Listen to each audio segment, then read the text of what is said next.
Schools are meant to be places of safety, laughter echoing in the halls, teachers guiding their students. But when night falls, when the doors are locked and the lights begin to flicker, schools transform into something else entirely. Tonight, you'll hear 3 real stories, told by custodians, of what really happens when the halls go silent. From a basement that hides something unexplainable, to a classroom with a chilling secret, and an auditorium that whispers back. These are the stories that will keep you awake at night. The first story comes from a custodian who worked at a quiet middle school. During the day, it was chaos. Students running, lockers slamming, laughter bouncing off the walls. But at night, the silence was unbearable. He said it almost felt like the building itself was breathing. One night, he was told to bring up extra chairs from the old basement. The basement was the kind of place people avoided. Cracked concrete walls, buzzing dim bulbs, and a damp chill that clung to your skin. The second he stepped off the last stair, he noticed it. The silence was heavy, suffocating. That's when he heard it, a long, dragging sound, like something heavy being scraped across the floor. He swung his flashlight.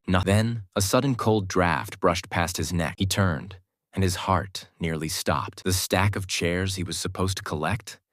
One had been moved, and worse, one of the basement classroom doors, usually locked, was now ajar. He stepped inside the empty room, trying to convince himself it was just his imagination. Nothing. Dust everywhere.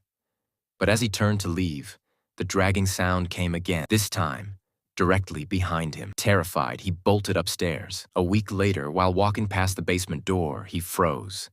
The heavy wooden door began rattling violently. Something on the other side was trying to get out. That was the last time he ever stepped into that basement alone. The second story comes from a custodian who worked overnight shifts in a massive high school. The place always felt wrong at night, but the 3rd floor was the worst. He couldn't explain it. The air felt heavy, like someone was watching him. One Friday, as he walked the 3rd floor, he saw something strange. A classroom door was open. Inside, an old box had been moved away from the wall. He pushed it back, shut the door, and kept going. But when he returned, the door was wide open again, and the box was now in the middle of the room. He froze.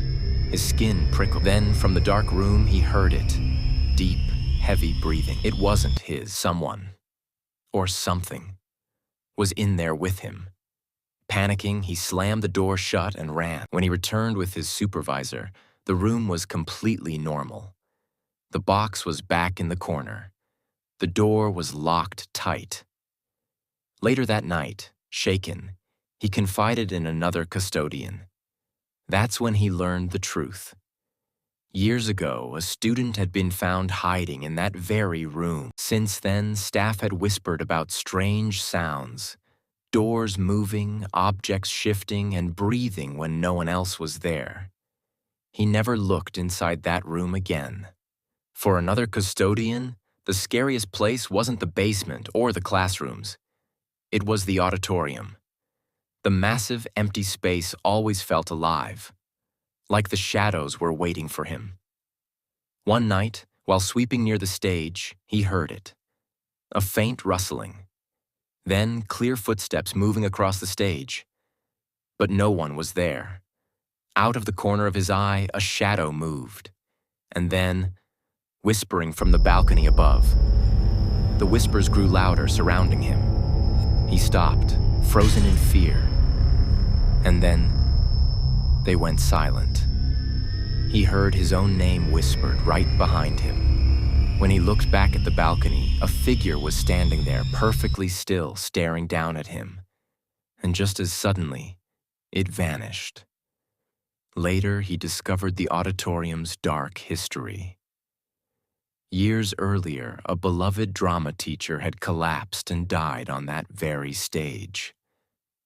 Ever since, custodians had reported whispers, footsteps, and shadows in the empty theater.